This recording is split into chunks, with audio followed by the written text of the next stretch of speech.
That's why I say the original. You can't get it wrong. If everybody Nicholson Garden know who number one is, so I'm content with that right there. With just Oh, the original frog. it ain't no secret. Everybody know you number one. Hey, I'm trying to keep the gang handle away from me and just address something more mild mannered. You know what I'm saying? I don't want everybody to think that I'm still trying to be Bounty Hunter Frog in the year 1972, 71, or 3 or 4. Right now, I'm a grown man with children, living a good life. Ain't no gang members writing on my walls or around me. I don't have to worry about nobody breaking in my house. Nobody's doing no drive-by. So I'm living a good life, and I love it. Thank God, bro. Amen. No Nicholson Garden. A whole new dimension of happiness. And you do got a beautiful family. You got beautiful kids. You got a beautiful wife. I've been over your house, met them, and you got a beautiful family, bro. And thank you, brother, because I feel truly blessed. That's where my riches is at.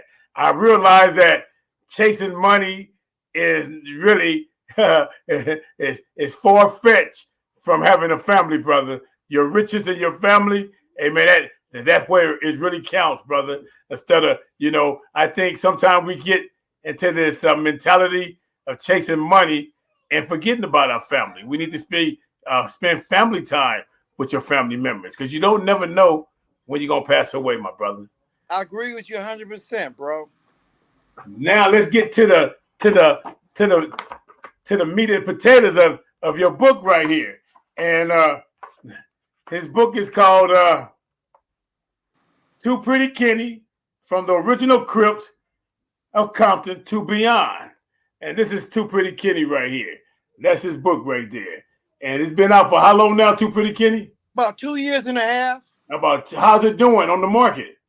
It do excellent. I get a royalty check every month. Every month. Well, that's good. I was going over your book recently, even though I read it, I think once completely, but I was just going over it and I was kind of amazed on some of the things that I seem like it skipped my mind, or it's just like watching a movie. Sometimes you watch a movie more than once, you see certain things that you didn't see when you watched it the first time.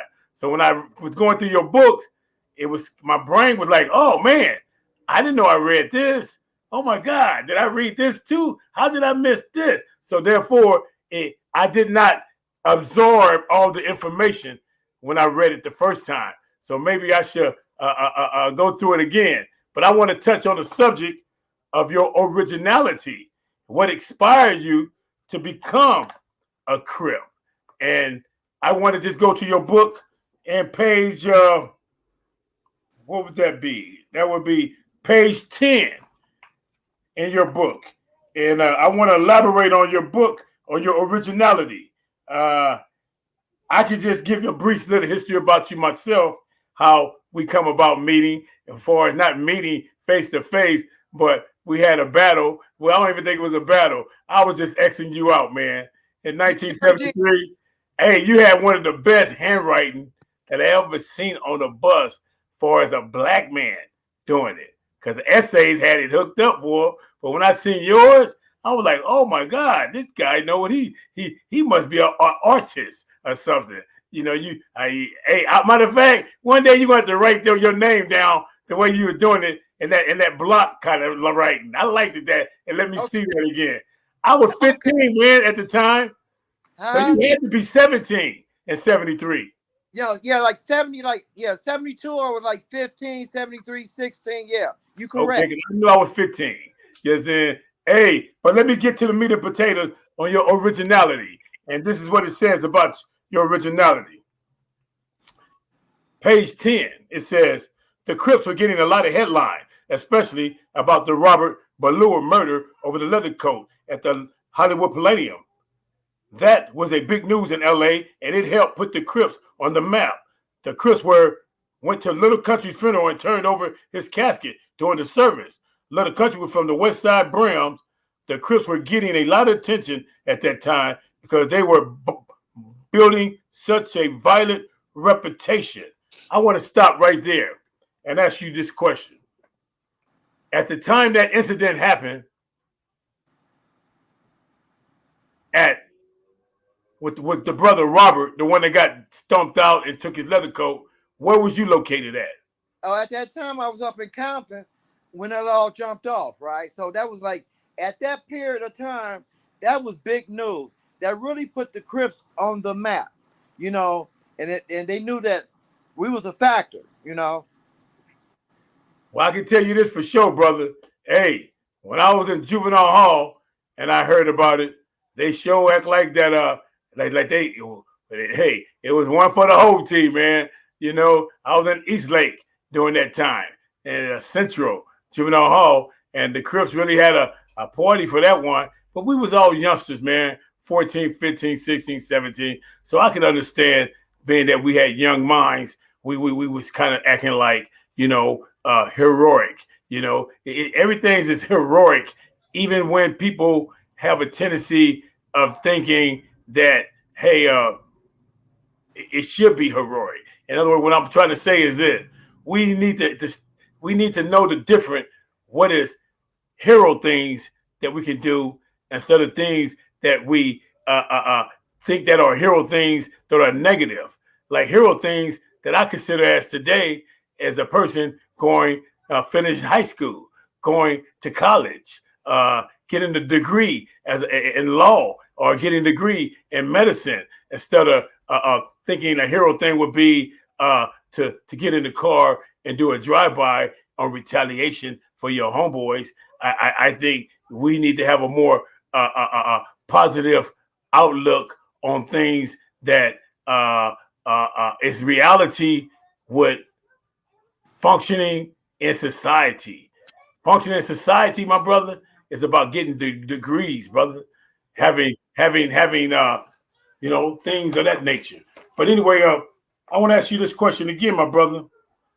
When you first came across Tookie, I noticed that you put he was like a godlike figure. And what made you come to that conclusion? Okay, Figure.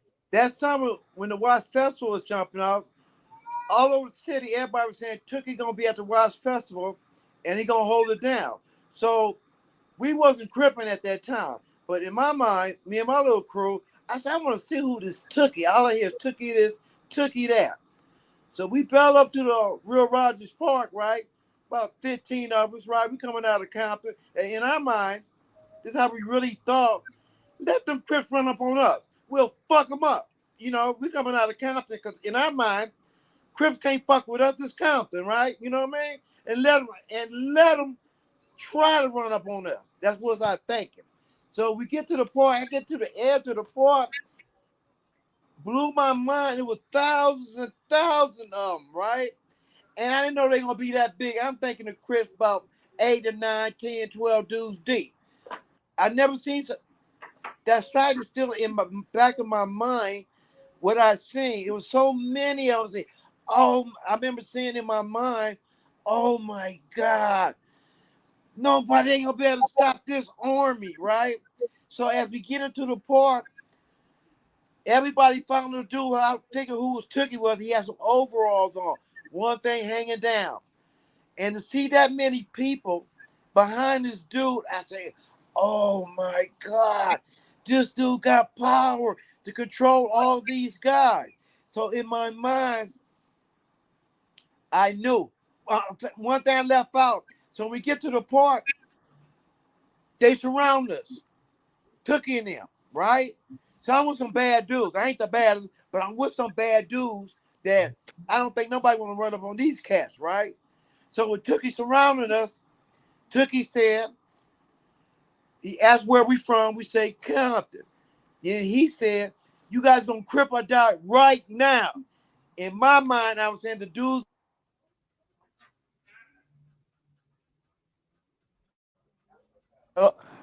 Straw. Yeah, I got you. You Hello? back? Go ahead. Did Wait. you hear me? Did you hear me? Dominique. Did you hear me? Dominique. Dominique.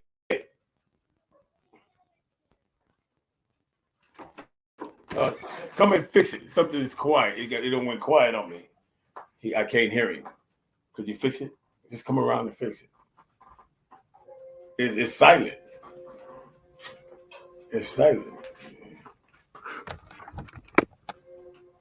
Maybe it's him and not you. I don't know what to tell you, man.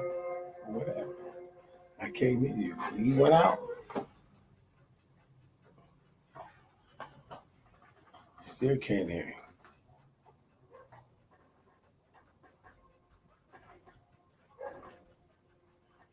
How did that happen? Say something. You hear me? You hear me? How did that happen? Okay, you hear me? Say something. Okay. All right. All right. Go across that way. You hear me? I can't hear you.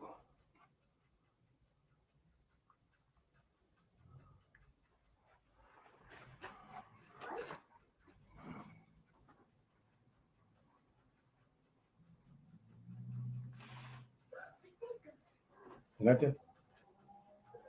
Can't hear you.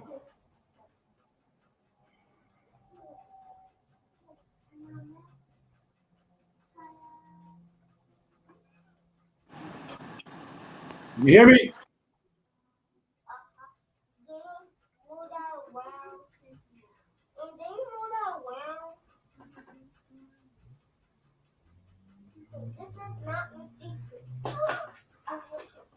Nothing. Mm-mm. I see him right here. There he is, right there. But what about now? Now he's gonna come back in. Oh, he's gonna come back in. Okay. When you go around, go across the thing, so the whole place can see your backside. You hear me? Can you hear me? Yeah. Okay, we back. Okay. All right, we back. Okay, to get back to the story, when Tookie surrounded us, he told the cats that was way tougher than me, he said, y'all gonna crip or die right now. Make a decision right now. So in my mind, I'm thinking, please say we want to be with these guys, right? Because they deep and they look scary looking. Then the homie say, we with y'all.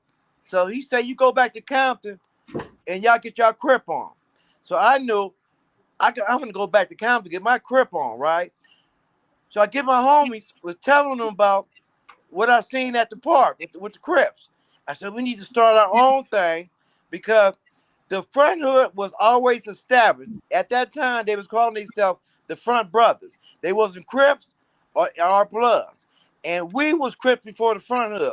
So I say, man, we got to get ourselves together. Let's be Crips with Tookie and them, right?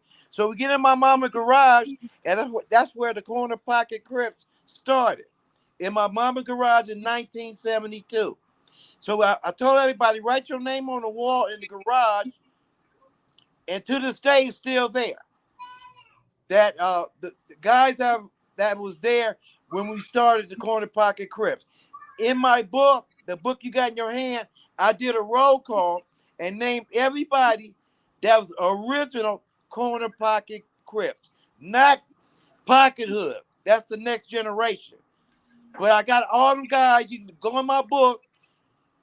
Most of them are still living. And all you got to do is ask them, like I done told people before. I didn't talk to them cats. They say, Ken, every time about you just start Corner Poccet Crips. But we know. The original Corner Poccet Crips know. And most of them still live. I said, you tell them youngsters, because they were saying that first they said I wasn't from Pocket Hood and all that. My mom bought the house in the 60s.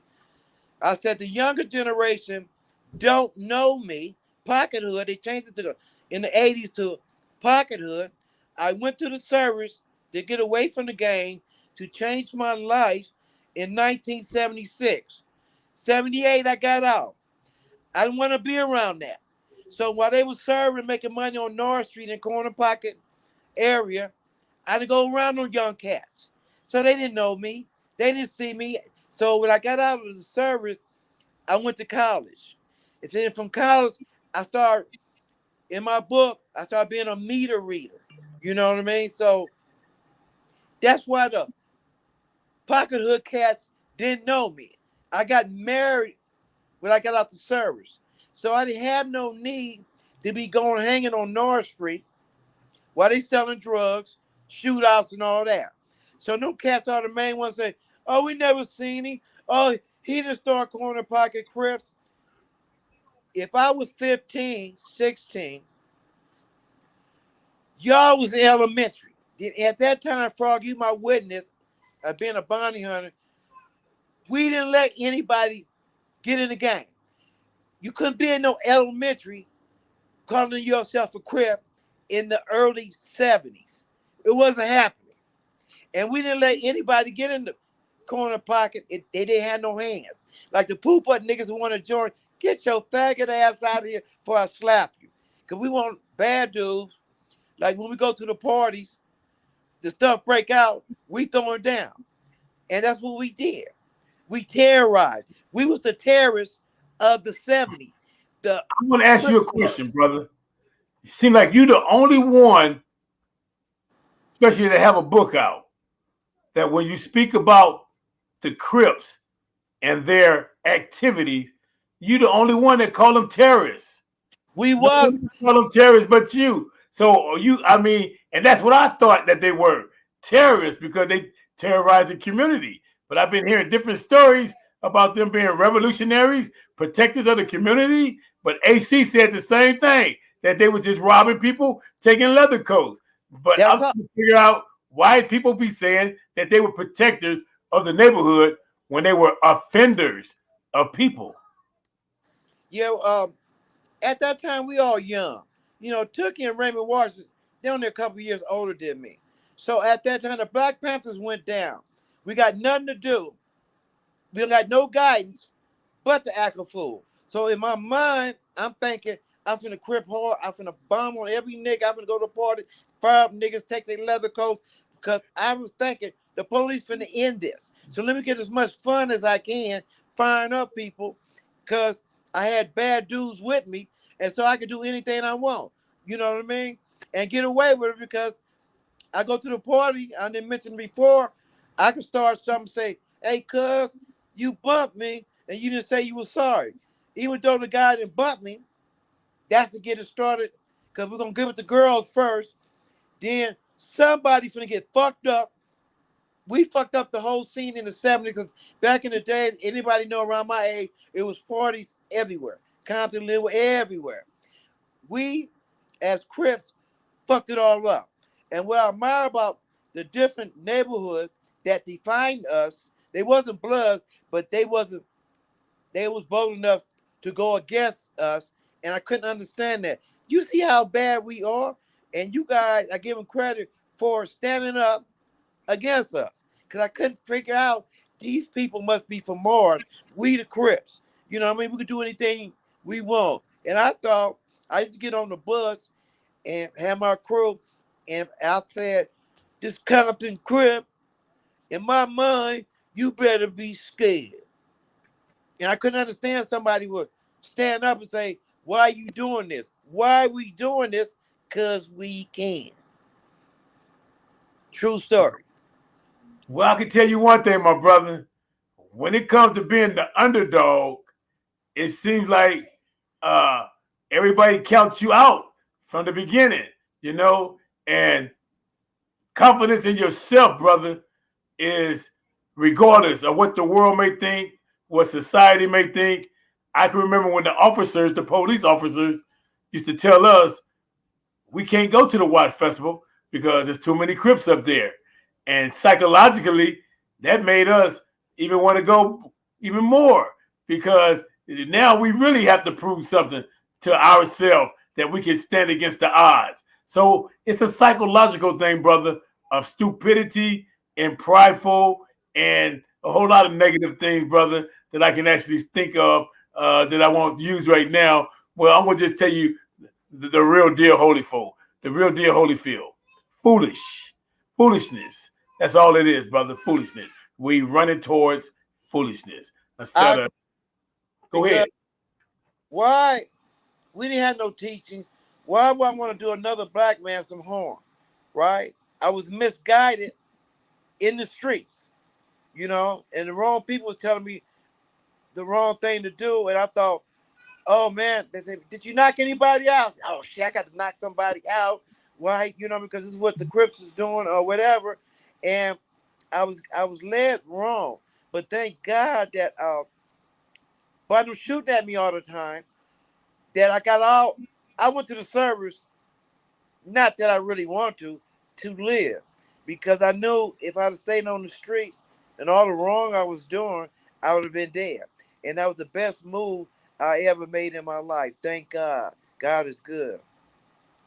You're right, my brother. Hey, he gave you a way out, even though my mindset is against the American Army and the American government, even though I know they full of it when it comes to using black people on the front line. And then when you come back home, they still call you the N-word. I have a bitter pill with that throughout history, where my people just go out there, starting from the only war I think we should afford in was the Civil War. But that's another can of worms. But I want to move on and ask you about La Salle. That's my partner right there, La La. Now, who had the biggest reputation between Michael Stone and La Salle when it came to fighting in your neighborhood? They was two different type of fighters. La Salle was Muhammad Ali. Michael Stone was George Foreman. Two different styles. Michael, I never seen Michael have a fight like go bam, bam, bam. They thumping. It was always boom and bam. He hit a nigga one time, nigga out. He was a one hitter. He was so strong. You seen him, 6'5". He had muscle, and he just slapped your ass and knock you out. La Salle was a finesse fighter. He could thump, and La Salle liked to show off. And I said it before. He fighting, but he talking. He telling everybody what hand he gonna hit somebody with. Watch this, y'all. I'm gonna hit him with the left hand. Bow. Watch this, y'all. Watch the right hand. I'm gonna hit it right. Bam. You know what I mean? Watch the combination you got. He looking because all the girls and everybody watching him perform. He put on a show. Then when he felt like he's going to put a nigga to sleep, he said, okay, y'all, I'm tired of fucking with him. He looking at the crowd back and forth and talking. Like you say, the blenders. He put the blenders to fight over with. I seen La Salle. I'm not going to give up no names and bears. I seen La Salle come up to Centennial. He was in the 9th grade and called out all the bad power rules. They was. I'm there. True story. I seen La Salle. They made a multi-purpose center in Fruitown, and the first day was the grand opening. It's in Fruitown. Fuck that. We going because we Crips. In our mind, fuck Fruitown. But we knew most of all them guys. To be honest, we didn't go there like we're going to raw dog them. Us and the Fruitown, we knew each other. You know what I mean? So it was like the 8 trades in the 60s before they went to war. They knew each other. So when we get there, I walked in the center and wrote Too Pretty Kenny, Corner Poccet Crip. So I went outside and looking at the festivities, go back in. Somebody, like you used to do me, crossed me out. And I go off. What the fuck? Who crossed me out? And nobody saying that. So when I'm going off, they somebody says, hey, Too Pretty, putting out here. Lulu's Park was all up there. They came deep. We bailed outside. Big Michael, La Salle, the rest of the crew. So we get outside. There's a whole bunch of Lulu's Park. You know what I mean? The fruit towns there. They came when Puddin showed up. Westside Power Route Day. I said, God, I never seen so much red in my life. But we had our blue rags. So La Salle announced in front of everybody to Puddin, let's go head up. This me and you, right? La Salle walking up on him, Puddin pull out a 38 and said, you can go head up with my brother, my big brother. Then I said, put down the gun. It ain't gonna be no gang fight. Let you and him go head up. I remember telling Puddin that. Puddin got the gun. He pointed at La Salle.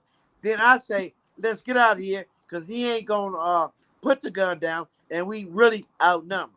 True story. I want to ask you a question. When was the first time that you saw a red bandana, and what year was it, and who was wearing it? Can you remember? Okay, when I started seeing the red, I might have Centennial.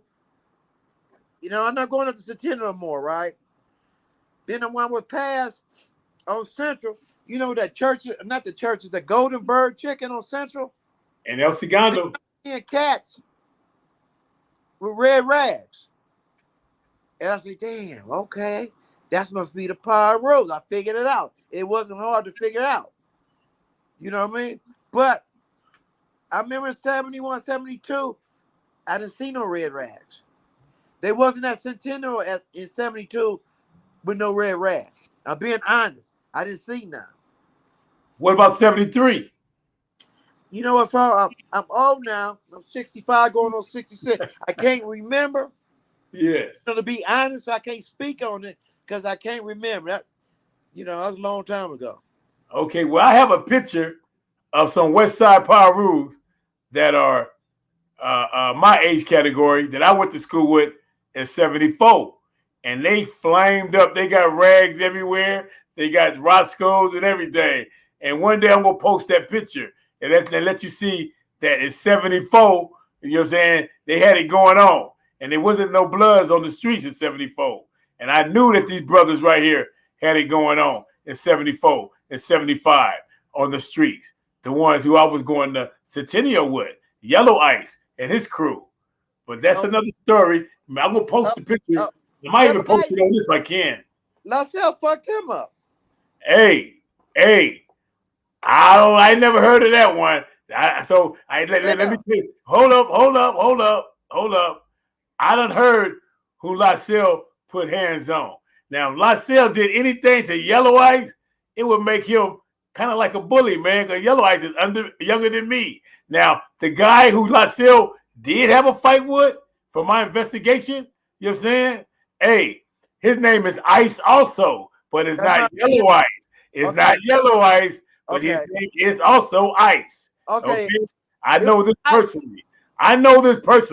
Because I hang out with Terry Carter in his garage with all the original Power Rules back in 74. And they talked about that fight. The only thing they kept saying was LaSalle cut him up real bad. Real bad. He got cut up real bad. You know, the guy he put hands on. So it wasn't Yellow Ice, brother. Okay. It was because that happened way back in the 70s or early 80s, whatever, 79, whatever. You know, might have been in the late 70s.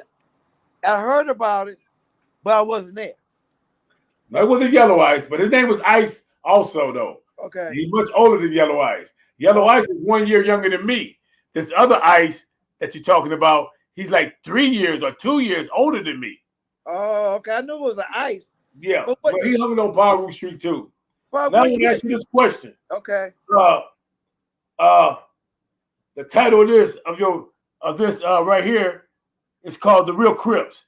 And I'm going to go to the summer of 1973, page 41. And I'm going to go to 41 real quick and read this. And I want you to elaborate on this for me. And this is what I call The Real Crips when I read it. And I'm going to go through it real briefly. That summer, which was the summer of 73, I was hanging in the Grandy with all different Crips. And everyone was talking about going to the Watch Stack concert at the LA Coliseum. The LA Coliseum where the U.S. Trojan played their college football game. This concert had some big names at the time. The Dramatic Staplers, Isaac Hayes, and the Barcades were just a few names who was on the list at that show. So anyway, the plan was for all of us to meet up in the Grandies. Then we were going to caravan to the LA Coliseum. We were deep and felt invincible, like we were some type of super army or something.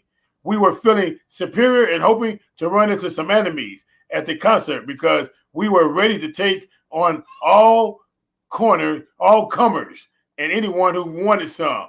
In my mind, I was hoping and praying that we would run into some West Side Brim so we can get some payback for a fight we had inside a theater over in downtown Los Angeles a while back. Now explain that. What had happened that you wanted payback with the West Side Brims? Okay. At that time, the Brims were hanging at the State Theater, right? and we had all the rest of them. So this is when Bruce Lee first came out, right?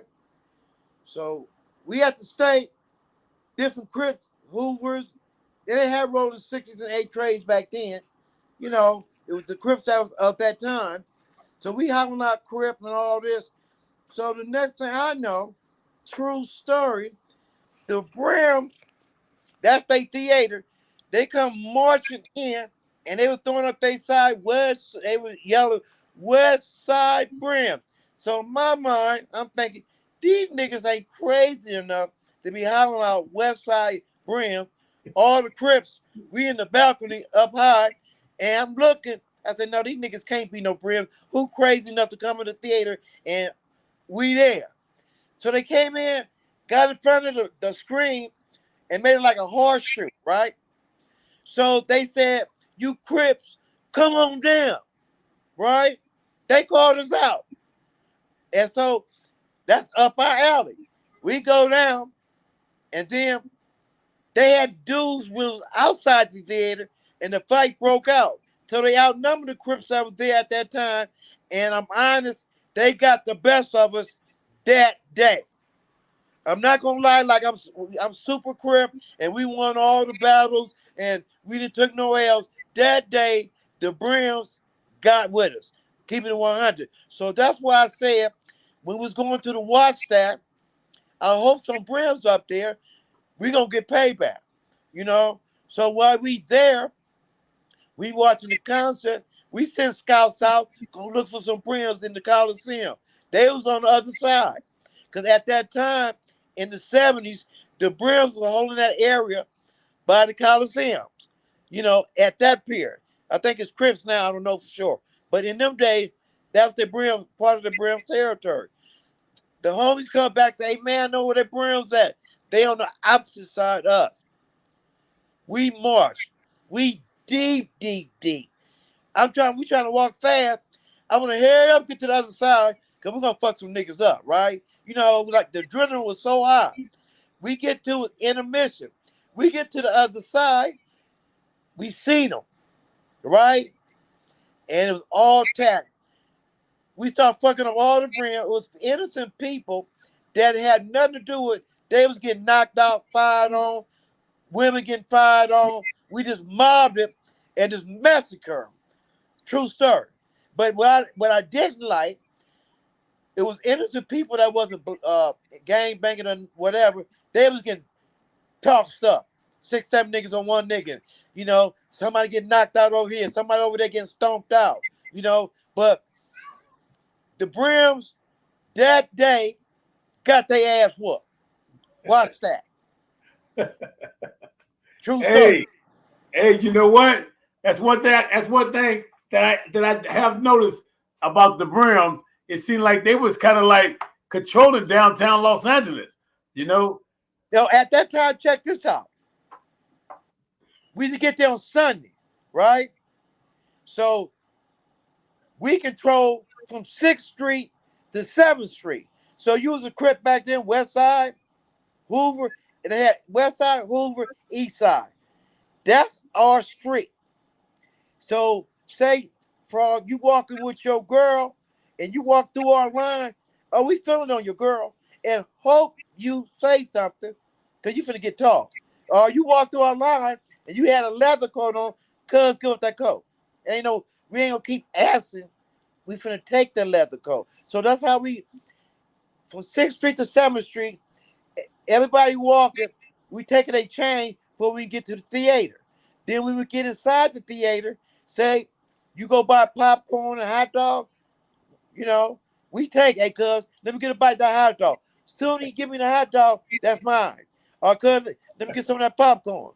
Soon as he hand over the popcorn, that's mine. Cuz, give me some of that soda. Yeah. And we took everybody, if you wasn't with us, we took everybody's food. You know, and we ate good. And then what we used to do, going back to Compton, it was the 92. And it went past the Pablos. So the last bus going to Compton was 2 in the morning on Sunday. So we get on the bus and tell everybody on this bus better be a goddamn Crip. this is Crip, this Compton Crip, you know. And so, and we'll say, so everybody was busting Crip, everybody shaking their head. So how we used to get them, say you push that buzzer around the outlaw area, nigga, you a law, nigga. You know what I mean? And are you pushing around with the villains and stuff? So we'll block the door and fuck them up. You get up by the Pebbles and be 4 or 5 niggas, man, we'll tell the bus driver, you bet not go nowhere. Get out, fuck them up. You know what I mean? Every Sunday, they get on. You get out by the nice dudes, Bishop, because the 92 ran their way, man, they get fucked up every Sunday. That's on Compton, man. I don't have to lie to glorify, but that's how it went down back there. The original Crips. Yeah, you know what? Those the Crips that I know, my brother. I don't know no other Crips but the Crips that was terrorizing the community, you know. And it seems like, you know, you coming out with your story on, hey man, y'all was committing all kind of offense today. The things that y'all was doing, y'all have sexual case and robberies that would lock you up probably for life. Back in them days, you know, it was like nothing, you know. And from the fifth, like nowadays, you can't do it because everybody got a gap. Everybody got a 9mm, right? So back in my time, 72, 73, 74, we were mob 100 deep, down Compton Boulevard, down Rosecrans. But nowadays, you can't mob like that. Or we hang on the street corner, we at the front hood, we mobbing, hoping somebody come through or whatever. But then when the opposite gangs start going against us, they start picking up the guns, which they didn't have no choice to put a hold to all the stupid stuff that we was doing. So they start defending themselves, protecting themselves by picking up the gun. Then we say, okay, y'all want to pick up guns? Y'all don't want to go head up? We picking up guns too. Gonna tear y'all ass up. That's how it went down. Then it got out of hand. That generation in the 80s, when the crack came through, they started buying better weapons. In my time, we only had like a 22, 32, you lucky to get a 38, and like a sawed-off. That's our weapons, you know. But the 80 generation, they got the AKs, MAC 10s, and all that stuff. So the game changed. Hey, what I want to ask you, during the time you was going to Centennial High, was you more on a defense mode or an offense mode? Was you more aggressive, or was you kind of like paranoid that these dudes might cross the street and kill you? Be honest. Honest. I'm not gonna lie, like I'm super Crip. I was on the defense, right? Only time it's offense if the Corner Park's doing some front hood, motor park, all of us, we all together, because at that time the Pyrus had the numbers, right? They had the more numbers than Corner Park, Front Hood, Mona Park, and Corner Poccet. Them 4 Crip gangs together still didn't have the numbers that the Pyrus had, you know. And that's how, like, it really got funky when Roy Tucker and them, I'm keeping honest, when Roy Tucker and them left, I think, 73 or something, then, to be honest, the Pyrus took complete over with. Most of the Crips was going to Compton High. I'm being honest. You know what I mean? I ain't trying to say that we stood up to them. No. AC and them had that AC Pudding Tam. What's the name? I just got out the fighter, your boy. Talk about LB? LB, Lil Vince. Yeah. They ran Centennial, and most of the Crips ran the Compton High because they couldn't handle the pressure that after Roy Tucker and them left. They wasn't doing it well. I'm keeping it real. When the Corner Poccet or OG Corner Poccet was there, yeah, Corner Poccet was holding their own. I give them props. Okay. The Pyrus didn't run up on them cats. I must agree with you, because it's that AC book. They got a little beat down by him behind Ralph Carter, get hit in the nose with the hammer by Corner Park. So I read about the incident that happened in the bathroom where they jumped on Lorenzo and AC behind an incident that happened with Ralph Carter. What I wanted to ask you was this now. This guy named Barry Stone Oh, from I the know him. I know Barry. he's on page 62 and 63. Let me go there real quick. 62, 63. Barry Stones. That's what I want to ask you about now. This guy. Okay. This is basically about Barry Stones. Back in the days, I used to go visit one of my cousins that lived across the street from Bermuda Park, which is in LA. My cousin was a member of the Outlaws. The Outlaw is the blood gang that had members in the blocks of the 20s and the 50s. To this day, the 50 Outlaws are no longer in existence, but the 20s are still around. My cousin was a member of the 50 Outlaws. Their leader was a guy named Barry Stone, who was a straight Crip killer. Barry seemed like a lunatic, and he never quite trusted. I never quite trusted him. He never said it, but I could tell he didn't like my ASS. He's the type of guy that would blast me if he had a chance, then be like, "I'm sorry to hear about Kenny," and act like he knew nothing about it. If he blasts me, he probably would show up to my funeral, giving everyone his condolences. My cousin was very close with Barry Stone, and they used to put in a lot of work together, especially against the Castle Crips and the Faux Trade Crips. Now, this guy, Barry Stone, explain to me what made you feel that way, that he would kill you and then come to your funeral like nothing never happened. You know what, Triple OG Frog? You know how you can feel a killer, right? A killer know a killer, right? Then the stories I would hear through his homeboards, the stuff he was putting in a lot of work back then, right? He was a killer. And as you look at the way he looked at me, he knew I was a Crip coming out of Compton, but I had a pass because my cousin then was all outlaws. But the way he used to look at me like, nigga, I can kill your motherfucking ass. The only reason I ain't done it, because your cousin, right? You could tell how a nigga think, how he look at you, he didn't blink an eye. And I would try not to look at him because he had that menacing look like, nigga, get out of line one time and I'm going to take your black ass out of here. He had that ability, that aura where you can feel a killer. Like your homeboys, you know your killers, you know, you can feel they are, they real killers. They ain't going to talk about it. They going to get busy. He was that type.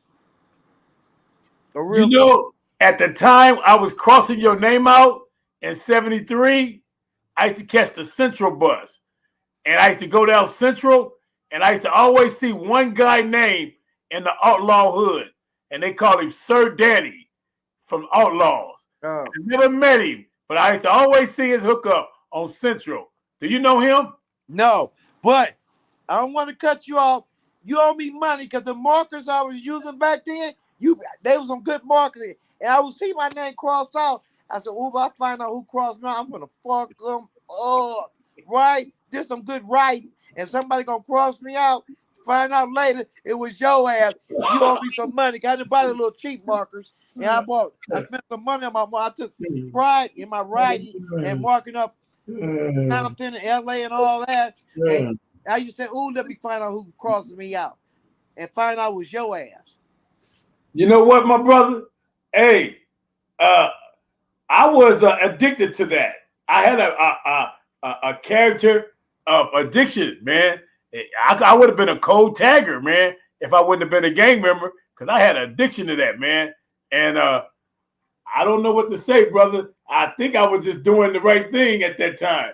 But as I look at it now, I see that I had a mental problem, brother. You know what I'm saying? Yeah, you crossed my name. You sure did have a mental problem. You don't cross my name out in the way I was thinking back then. I'd rather kill somebody. I would have killed somebody if I would have found out who crossed me out. You understand what I'm saying? Oh, hey, I used to go down Central and Imperial, hitting it up, man. You know, my whole thing was like at 74.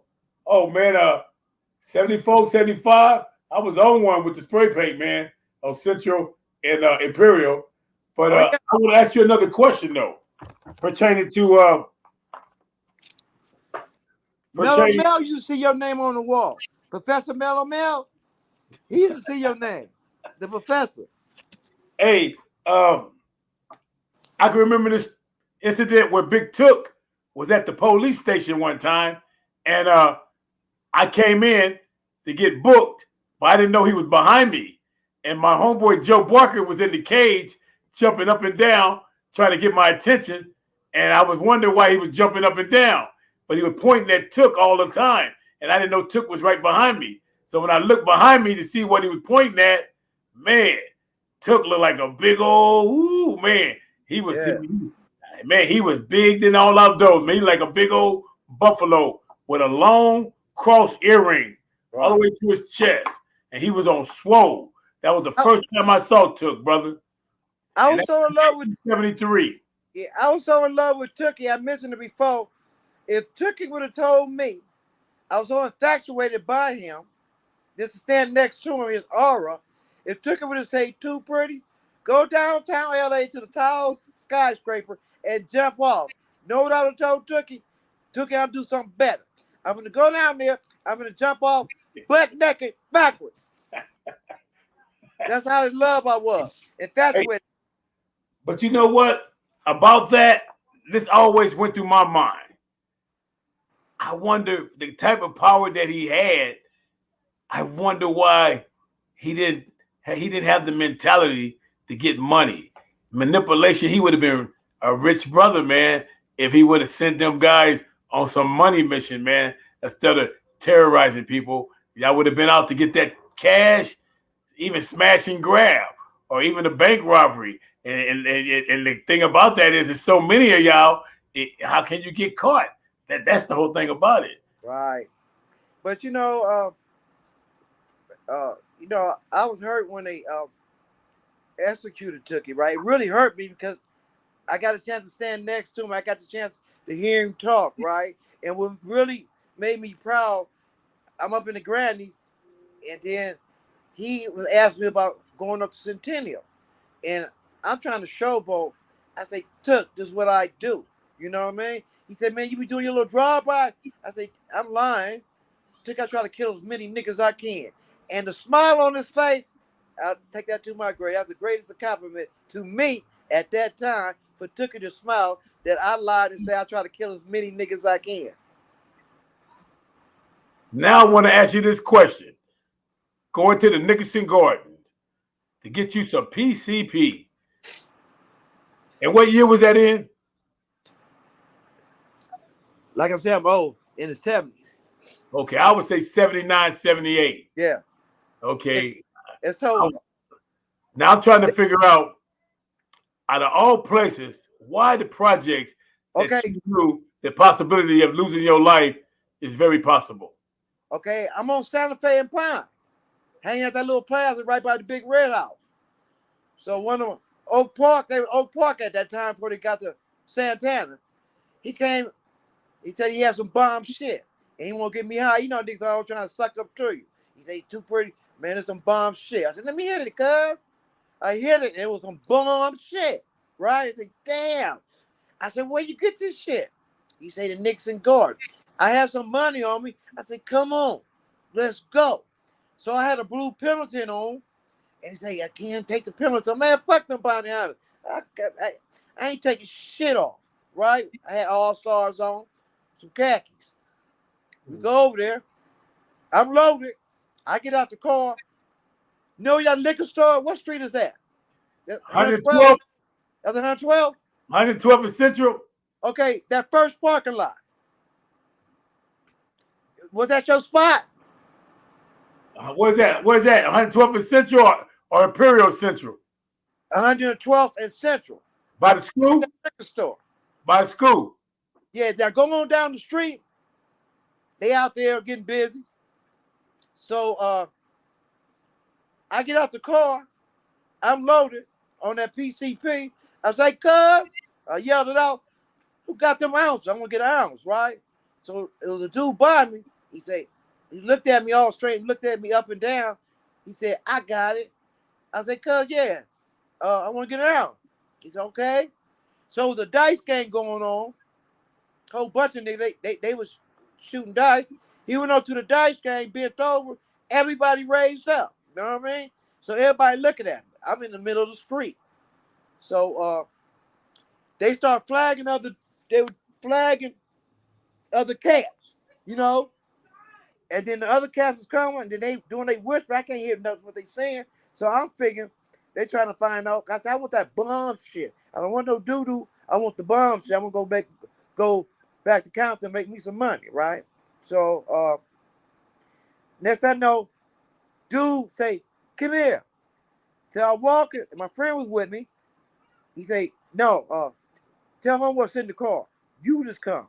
I said, cool. So I'm walking to the dice game.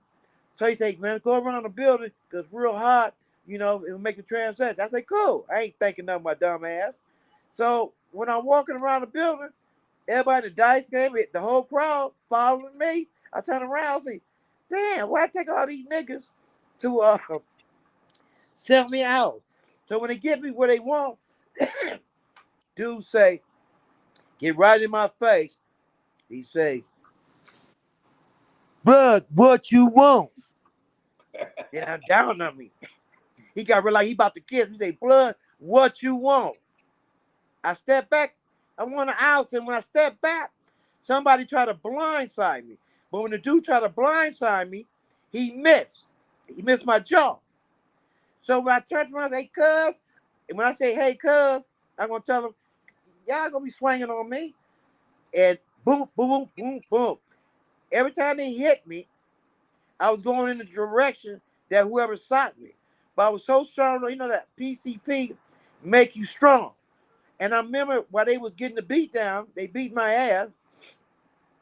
I was saying, oh, these niggas don't even hit hard. Ain't nobody knocked me out yet. I said, when they finish, I'm finna get mine. They don't know who they fucking with. I'm finna fuck these niggas up. Next thing I know, I woke up at Martin Luther King. You know, they beat the shit out of me, stoked me out.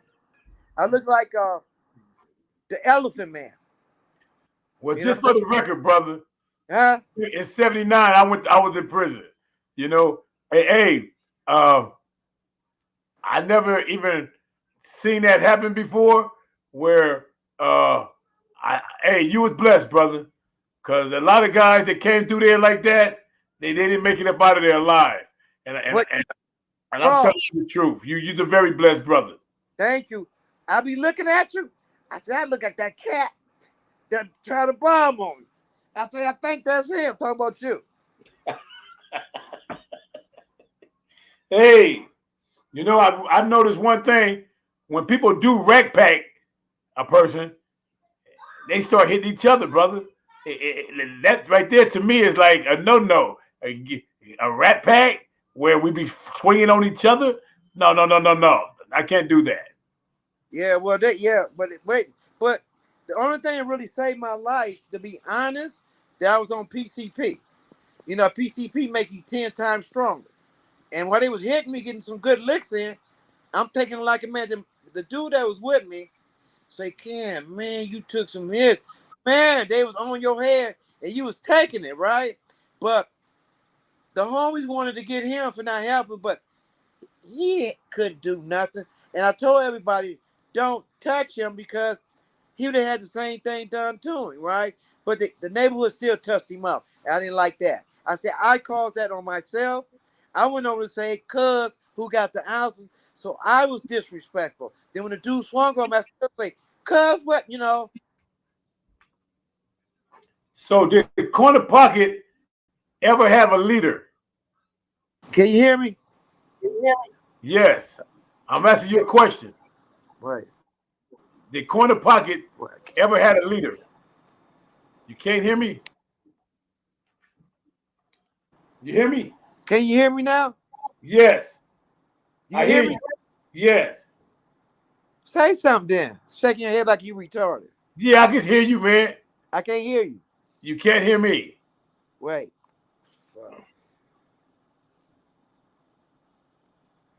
Dominique.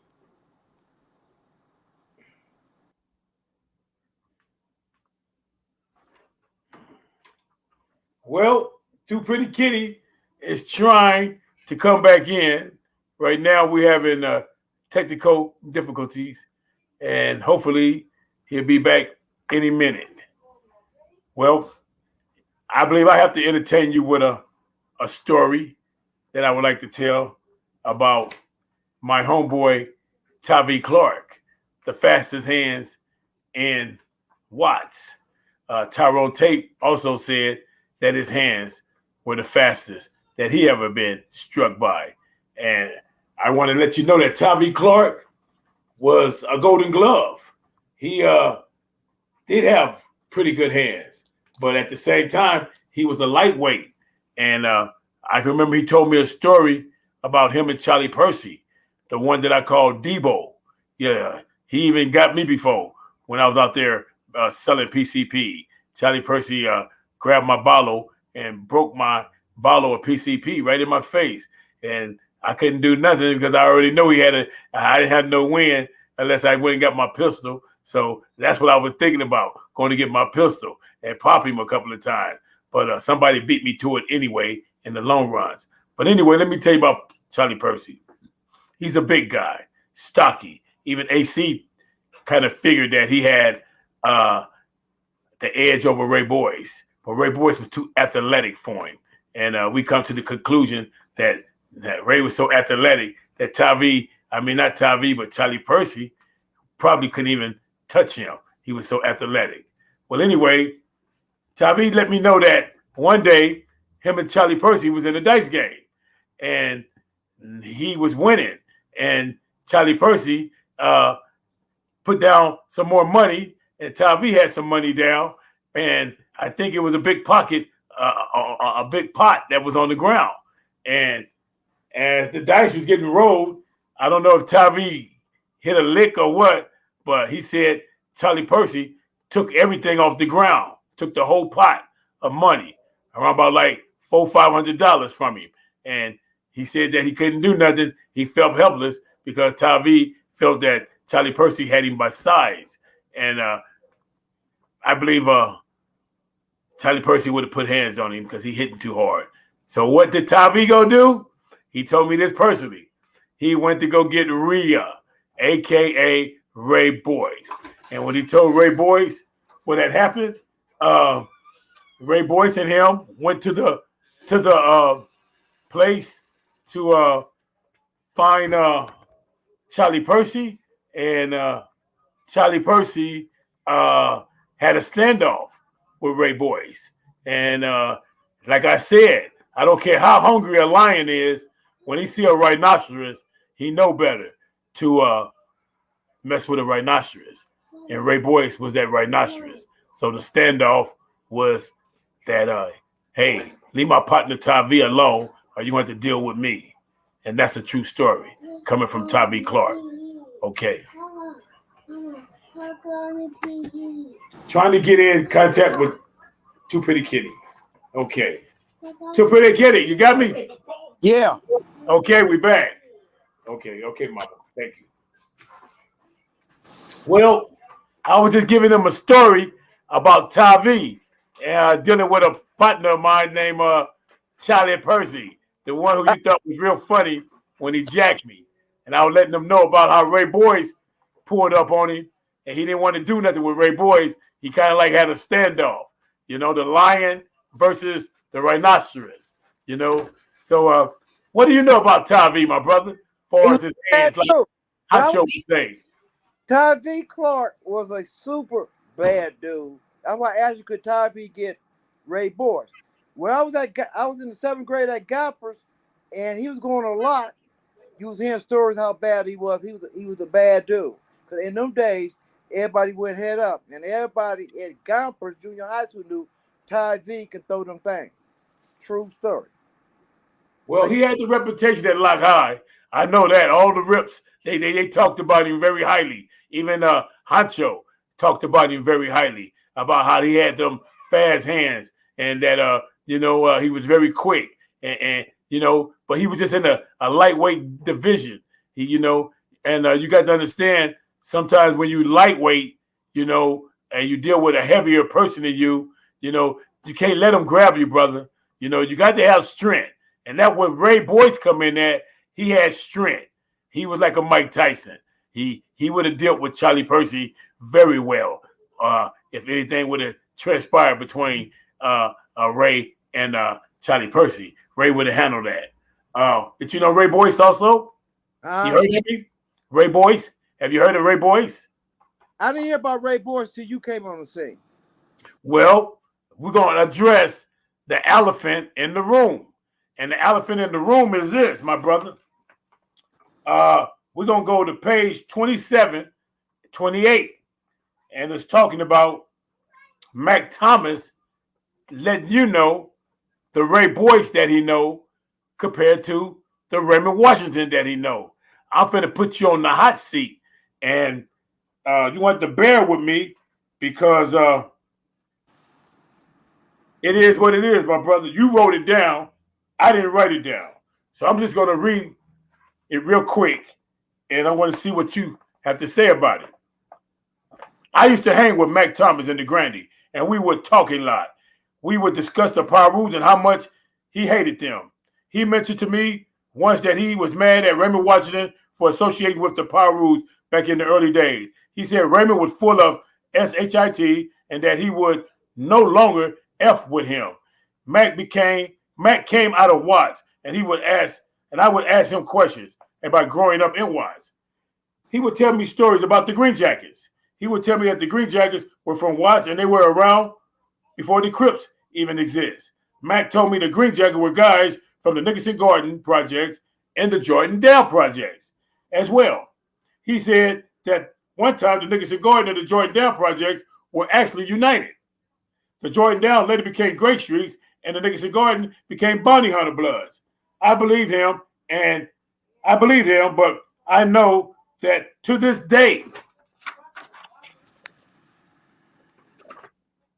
the two housing projects are enemies, so the fact that they were united at one point was something interesting history to me. Mac would also tell me stories about the guy named Ray Boyce, who was out of Nickerson Garden. He told me that Ray was one of the baddest guys that come out of the Watts, and he saw was a legend with his hands. I once asked Mac if he thought he could handle Ray in a one-on-one fight. Keep in mind, Mac Thomas is the guy who brought Crip to Compton, so he was one bad ass dude himself. Mac said hell to the no. He said that Ray was so gifted with his hands that he wouldn't be able to handle him. I asked if he thought Rhea could take on Raymond Washington, and he told me that Ray Boyce would have beaten the shit out of Raymond, and if Mac would talk about him like that, I knew that Ray Boyce was one bad ass guy. Mac told me that there were a lot of bad ass dudes with hands, like Tyrone Tate and the legendary Alpha Pygmy, and both came from Watts. He told me that those guys were legends of Watts, and everyone knew them, and everyone knew that they were the baddest of the bad. Now that's what you said, the baddest of the bad. That's correct. This is what he told me. Mac Thomas told me this. This is not coming from my mouth. So everybody got their opinion on different things and who they think is bad and all that. But I wrote what Mac told me at the time, and when he shocked me, because Mac Thomas was a bad dude, right? Shoot, Mac wasn't no joke. You know, he was running when he brought Crip into Compton. He was running things. When he was at the Grammys, he the general in charge, hands down. You know what I mean? I don't care what nobody say. Mac Thomas was the general. You know what I mean? I don't care what nobody else might say. But I figured when he told me about Rhea Boyce was how bad, I was like, damn, that nigga must be bad. So then when he told me, this coming from, you know, Mac Thomas' mouth, not mine. So anybody watching this broadcast, it's not me. I just repeating what somebody told me. Mac Thomas say that he would have got Raymond. You know what I mean? And so that was Mac Thomas' opinion. And you might ask 20 people, everybody might have 20 different versions of who they think is bad. Like how me and you go at it back and forth about Bully and Ray. right? And I'm saying on your live broadcast, Bully would have beat the shit out of Ray Boyce. Hands down. Beat the shit out of him.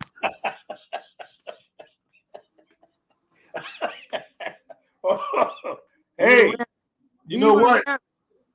He would have ran The only Ray way, Boyce out the Nickersons. the only way I would believe you if Alfred picked me, only Alfred, nobody else, because I know he gonna keep it 100.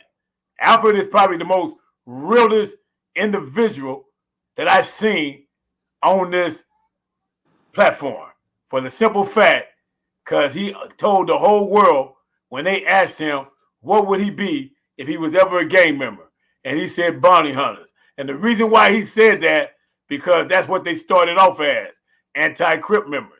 So he let it be known that he still feel that way of the anti-Crip member. You know what I'm saying? So hey, it is what it is. So if Alfred said or ever get on the platform and speak about Bully and Ray Boyce, I don't even think he know Bully. I don't think he know Bully. I really don't think. I don't think Tyrone Tate know Bully. I don't think Mike Thomas knew Bully. I don't think nobody knew Bully, man. Bully, I don't Bully know. wasn't no gang banger. He wasn't no gang banger, so he didn't have to gang bang because he could whoop all the games. So he wasn't no gang, but he was his own gang. He was one of no type of super bad dude. He didn't have to say blood Crips.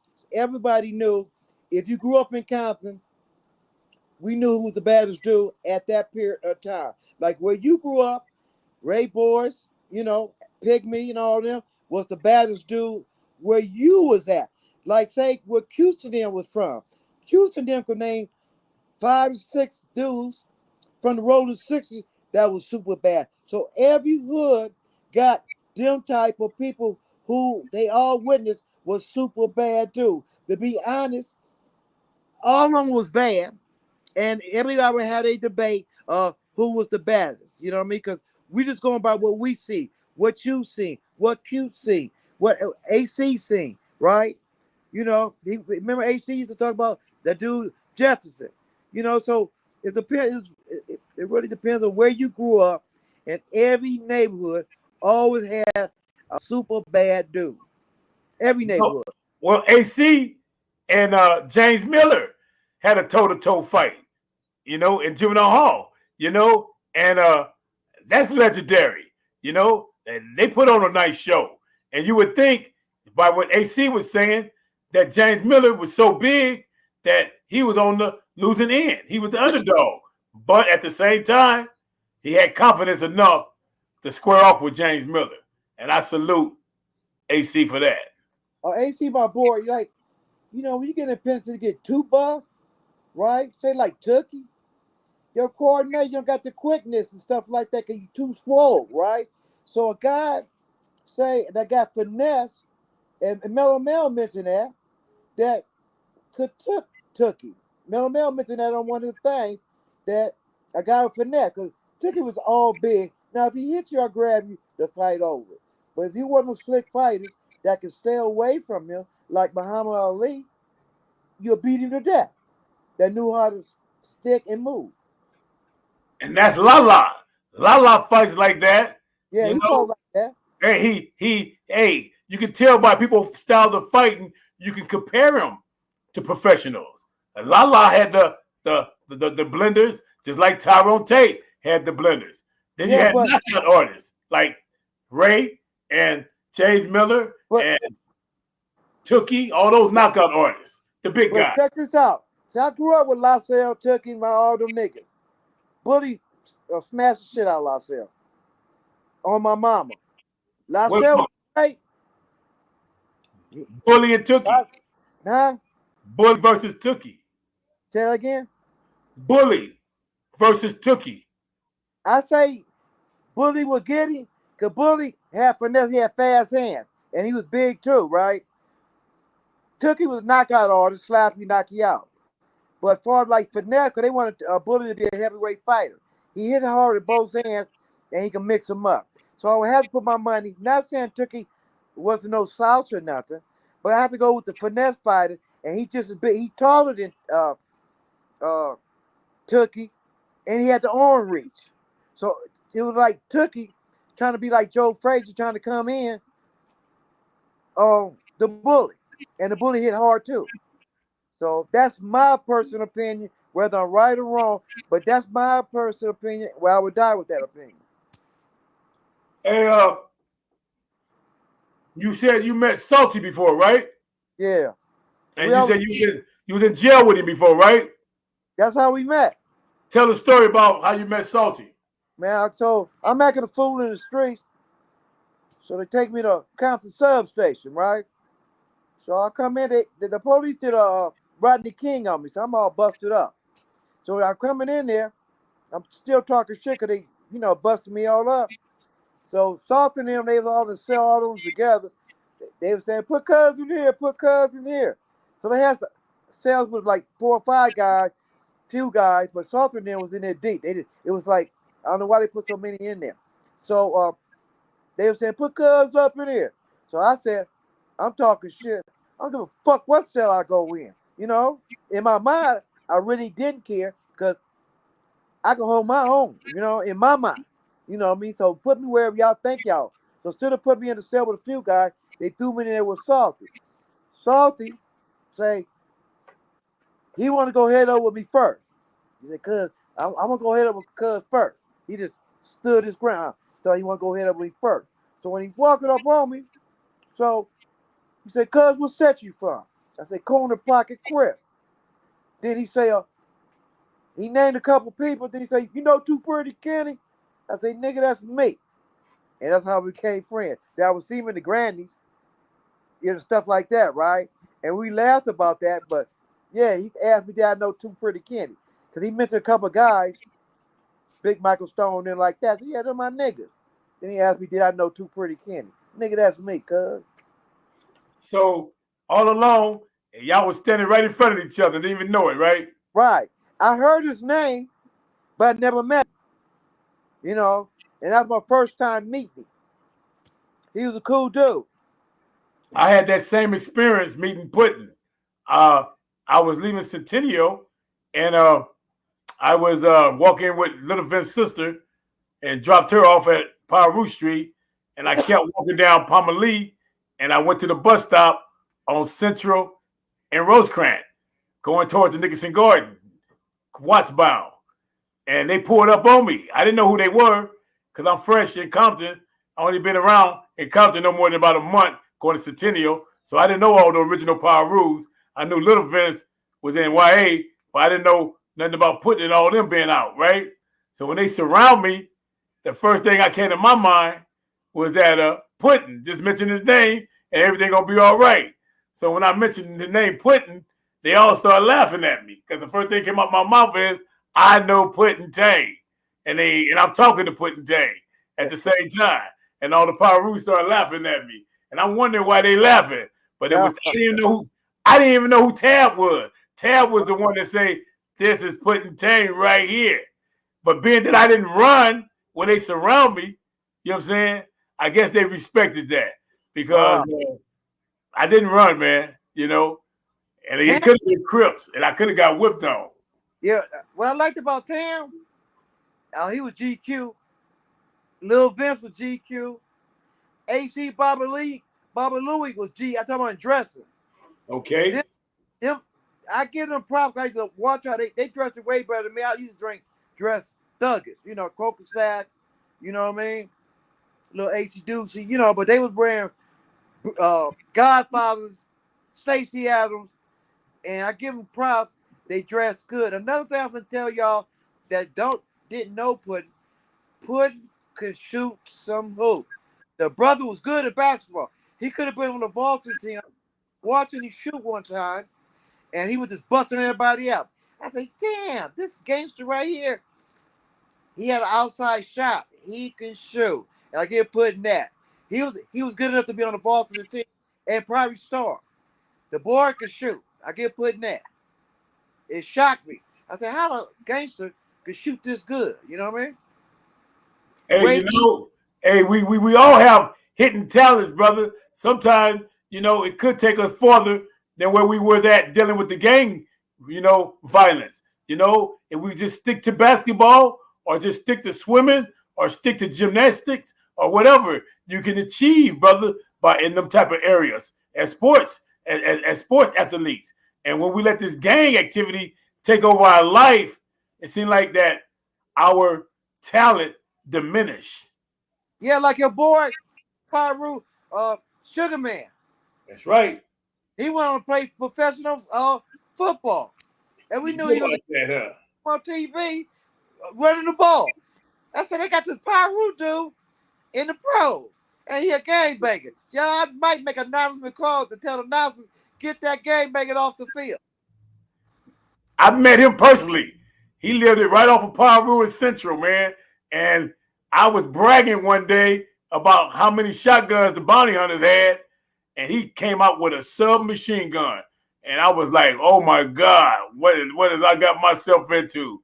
He's the guy that made the touchdown for the Washington Redskins and threw up the P as in Paru when he made the touchdown. Yeah. That's Sugar Man. Right. Did you ever know Crazy James from Pyro?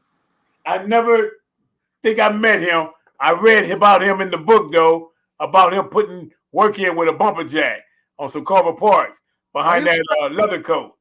I said, whoa, I got hit with a bumper jack before. That ain't nothing nice, brother. A bumper jack? Oh, my God, man. Hey, it didn't break no bones on me neither, but I was in the hospital for 3 days. They caught me slipping. Some Corner Parks caught me slipping, or some Mona Parks, one of the two. One of the parks creeped up in there, man, and got me on the 112 and cracked me right in the back, man, while I was sitting on my 10-speed. Because we jacked somebody for their bike, and we cut him up and everything. He was an original Crip dude, and he came back, man. He really did. He was older than all of us, and he came back with some original Crips on me, and they put work in on us, man, for real. Right in the project, it happened. Yeah, I seen him. I'm on the football field. You know, we just shoot dice under the football field, right? So I climbed to the top just watching, you know. So he came just doing school hours. So the brother, I ain't gonna put him on Front Street because he still living. He had a white AC Doocy, right? So he walking and Crazy Jane, I'm watching him at the top bleacher. Walked up to him and just took his hat. Didn't say nothing, put it on his head, and start strolling. Then I asked somebody, who this nigga is? They said, man, that's Crazy Jane. That was the first time I seen him. He took a brother from the front of it, and I ain't gonna put him on blast, because when I talked to him every blue moon, I said, nigga, I was there when Crazy James took your hat. I was there, I was on the football field up high, and I see him, we laugh about it. He said, yeah, he did. I said, why you didn't do that? He said, man, I don't know. Hey, I already said it once, and I'm gonna say it again. Joe Borger, he was a no joke when it came to souvenirs, man. He took leather coats and ace deuces. He was a piece of work. If he catch you at the Watch Festival, 73, 74, oh, he gonna jack you for your coat and your hat. And he did Mario Haywood like that. And no, wait, not Mario Haywood, but Tony Haywood. Yeah. Antonio Haywood shot at Joe Barker and missed. And Joe Barker caught him at the festival and took his leather coat. And that's how that went, you know? Wow. Yeah. So, hey, people have a tendency, man. Me personally, brother, you can have my leather coat, especially if you got a weapon. You know what I'm saying? I'm not finna die with no leather coat. You know what I'm saying? I'm the type of person, I go take one or go buy another one. But I'm not finna let nobody kill me over no leather coat. They can have mine. I never had that problem. I never wore a leather coat back in them days. I was wearing bomber jackets back in 73, 72. Not 72, but 73, 74. I wore them. You know, my mama asked me where I got all them leather coats, you know, because she didn't buy them. I say, my friends didn't let me wear them. I lied to my mom because I took so many leather coats, you know what I mean? On them buses and stuff, you know, you get on the bus, you got a waistline, we getting it, you know what I mean? Shit. So we try to rush to the front, we see a cat with a leather coat because everybody with our crew, we taking leather coat. So we try to bomb rush to get to the dude first to get that leather coat. And I got here first, man, you tripping, man, no, it's my coat. We be arguing because we took a leather coat. But that was the cripping back in the early 70s. The cripping nowadays is totally different than the cripping, how the original Crips, how we crip. We fought a lot. It was a lot of battles, fist fights. We would go to a neighborhood. They could be our opponents, and when our homies want to fight one of their homies, we go say, let it be head up. They would go head up, then we would leave, and they, call it a day. But it wasn't like we finna go get the guns and come back and shoot them up some more. It was like a lot of head up thumping back in them days at Gonzalez Park, at Ludus Park. You know what I mean? Everybody got their thump on. Like what trips me out about the younger generation gangbangers, they they don't teach, like all gangs do that. They don't teach their history of how it started. Like I looked at a documentary on Monster Cody. He was in that car. So he swooped up on some 8 Trey gangsters and he asked what set they from. And them cats say 8 Trey. He said, you know who I am? And none of the cats, they didn't even know who Monster Cody was. That's how they do. Like Ken Mack try to do a lot of history to find out who started or who and this and that.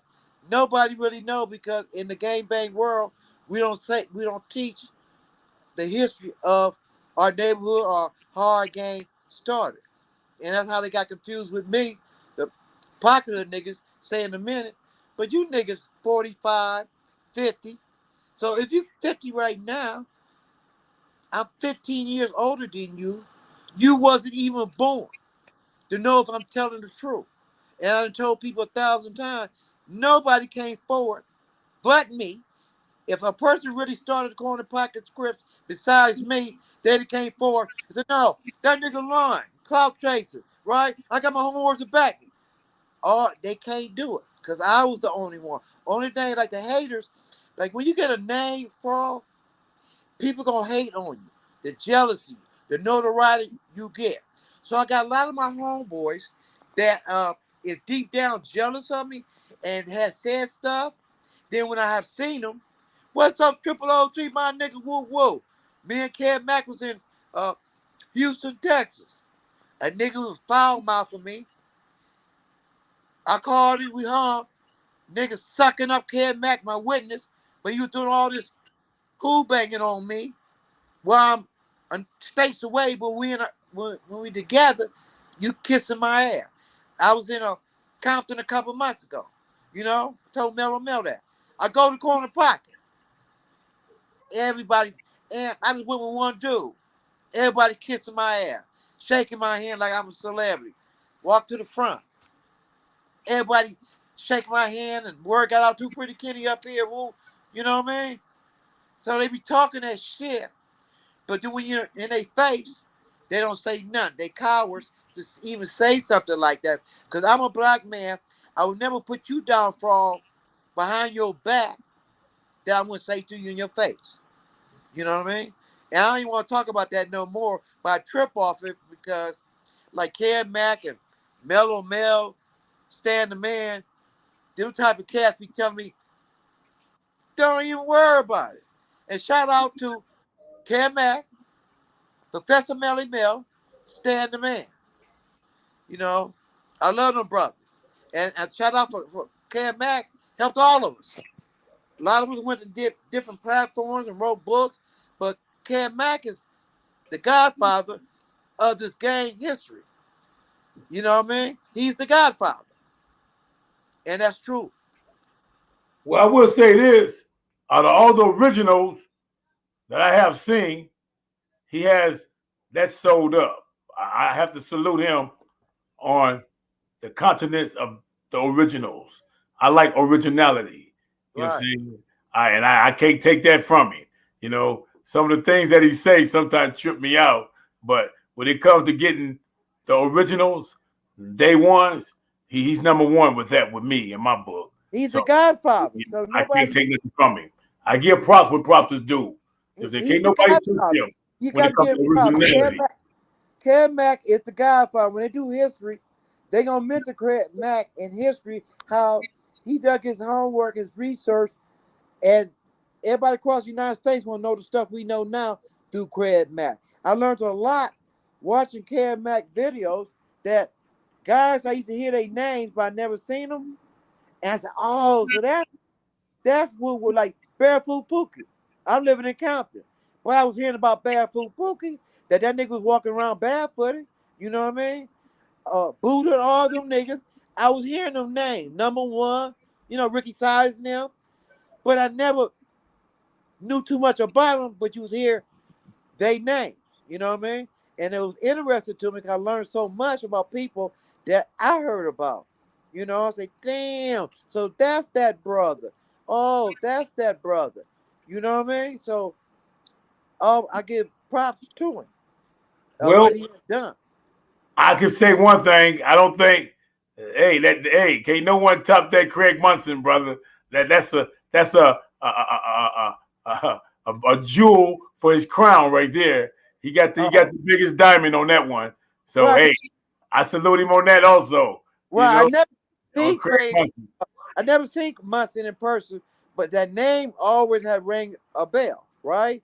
Then when I seen him on a Mac platform, I said, "Oh, so that's Craig Munson." In my mind, I thought Craig Munson was a big black nigga, right? Okay. Hey, do you have anything else you want to discuss before I let you go? Or anything you want to say before I get back to dealing with my children? Oh yeah, OG, I appreciate you, and it was an honor to be the first Crip to ever be on your platform. So that would go down in history. So I made history today. I'm the first Crip, and that came on your platform. And I want to remind everybody already know it was you who put me out there. When you mentioned me, I ain't gonna even say the other dude's name who programmed that. Too Pretty Kenny was a factor, and from there. Ken Mack got a hold to me, and it ballooned from y'all two. Hey, you know what, my brother? Hey, I just try to keep it real. Whatever happened in my life, whatever it happened, even if it's graffiti, hey, I try to keep that real. I have no problem with no L's, no W's, none of that. Win or lose, brother, as long as you get down for your crown, my brother. And that's what I love about myself is that I try to keep it 100, man. And that's what I salute you about, my brother. You are a stand-up guy, and you know how to tell the true story from your perception. And your perception to me is correct. And that's why, hey, I'm proud to have you on my platform, my brother. And I just want to say, is there anything you want to say to the people? Anything positive or negative or whatever? Please go get my book and support me. We as people, let's support each other, and let's don't have no jealousy or whatever because somebody doing something. Let's support each other. Let's all see in life. You know what I mean? And I wish there's a lot of brothers like I want to give a shout out to a brother that started from Cam Mac, Crazy Ass Loco. That's my dog too. He got his own stuff, right? Sad got his own thing. Everybody came from Cam Mac and went on to have their own little broadcasts and stuff like that. So Cam Mac had done more for all of us than anybody. You know what I mean? And we got to salute Cam Mac and give a donation to Cam Mac. You know what I mean? Help that brother because he pioneered something that's great. What we doing is going to go down in history.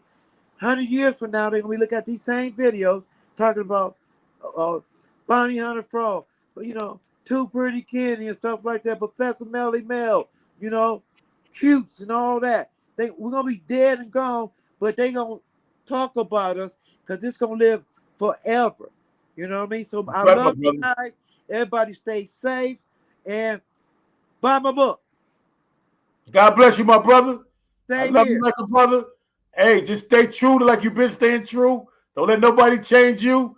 Do you, my brother. And God bless you. And peace out. Oh, wait. I got a homegirl one up. Throw a shout out to. I got to. She been supporting of me for a long time. Been in my corner and stuff like that. Go ahead. This to my babe in the spiritual, Brenda. This for you. Okay. This for. And Brenda. I want to give a shout out to my son, Ray Ray. He's 45 years old. That's my man child. And I'm glad that God gave me someone that I can socialize with on a positive level as a grown adult. And I feel truly blessed to have my son Ray Ray in my life, and I'm going to salute him also for never going to prison and staying out for 45 years of his life, being a real man. Beautiful. God bless him. God bless him. So I'm going to let you go, my brother. All right. I'm going to let you cut it off because I don't know how to cut mine off. God bless everybody. Thank you.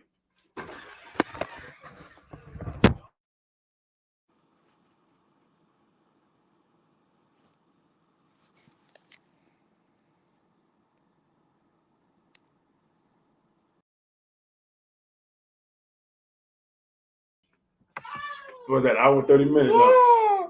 Yep. Say bye. Isaiah, say bye. Bye-bye. I done my ball. Say bye. Bye. Peace out. Okay. Bye-bye.